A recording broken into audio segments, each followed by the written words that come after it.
अजित पवार को गठबंधन से निकालो, महाराष्ट्र बीजेपी नेता ने मीटिंग में की मांग। वीडियो जब वायरल हुआ तो एनसीपी ने जताया विरोध। महाराष्ट्र में लोकसभा चुनाव के नतीजे के बाद से ही अजित पवार निशाने पर हैं। अब बीजेपी नेता का वीडियो सामने आया है जिसमें वो अजित पवार को गठबंधन से निकालने की मांग कर रहे हैं। इसके बाद एनसीपी कार्यकर्ताओं ने उनसे माफी की मांग की है। नमस्कार, आप देख रहे हैं न्यूज कॉल 24। मैं हूं आपके साथ सुशील गिरीश। न्यूज कॉल 24 के साथ बने रहने के लिए अभी इस चैनल को सब्सक्राइब करें, फॉलो करें और नोटिफिकेशन में जाकर ऑल का ऑप्शन दबाना बिल्कुल न भूलें। आइए बढ़ते हैं खबरों की तरफ। महाराष्ट्र में कुछ ही महीने में विधानसभा चुनाव है और उससे पहले अजित पवार को एनडीए से निकालने की मांग उठने लगी है। पुणे जिले में बीजेपी के एक अधिकारी ने उप मुख्यमंत्री अजित पवार को पद से हटाए जाने की मांग की। इसके साथ ही उनकी एनसीपी पार्टी को सत्तारूढ़ गठबंधन से भी हटाने की मांग की है। बीजेपी के सिरूर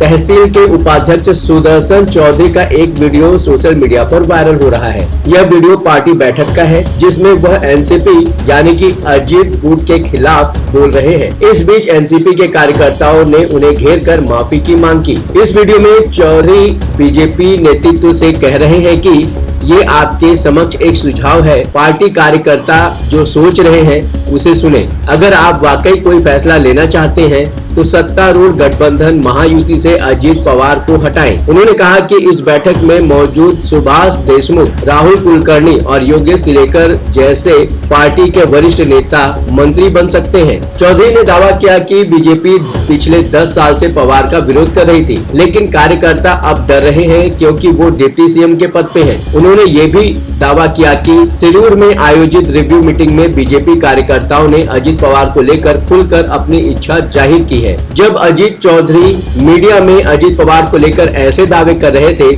तभी एनसीपी के कार्यकर्ताओं ने उनके खिलाफ नारे लगाए और अपने बयान को लेकर माफी मांगने की मांग की। कुछ एनसीपी कार्यकर्ताओं ने चौधरी का चेहरा काला करने की भी कोशिश की, लेकिन पुलिस ने वहां पहुंचकर स्थिति संभाल ली। बाद में चौधरी ने कहा कि अगर उनके बयान से अजित दादा को ठेस पहुंची है तो मैं माफी मांगता हूं। उन्होंने सोशल मीडिया पोस्ट पर डिप्टी सीएम और बीजेपी नेता देवेंद्र फडणवीस को टैग करते हुए लिखा कि वो सिर्फ कार्यकर्ताओं की भावनाओं को व्यक्त कर रहे थे, जिसके लिए एनसीपी के कथित गुंडों ने उन्हें धमकी दी। उन्होंने फडणवीस से उन्हें सुरक्षा देने की मांग भी की है। दरअसल लोकसभा चुनाव के नतीजों के बाद से ही अजित पवार और उनकी एनसीपी पर सवाल उठ रहे हैं। आरएसएस से लेकर बीजेपी के कई नेता अजित पवार को एनडीए में शामिल करने के फैसले पर सवाल उठा रहे हैं और उठा चुके हैं। लोकसभा चुनाव में महाराष्ट्र की 48 सीटों में से एनडीए को सिर्फ 17 सीटों पर जीत मिली। अजित पवार की एनसीपी सिर्फ एक सीट रायगढ़ जीतने में कामयाब रही। अजित पवार और 8 विधायक पिछले साल एनडीए में शामिल हो गए थे। क्या अजित पवार को गठबंधन से निकाल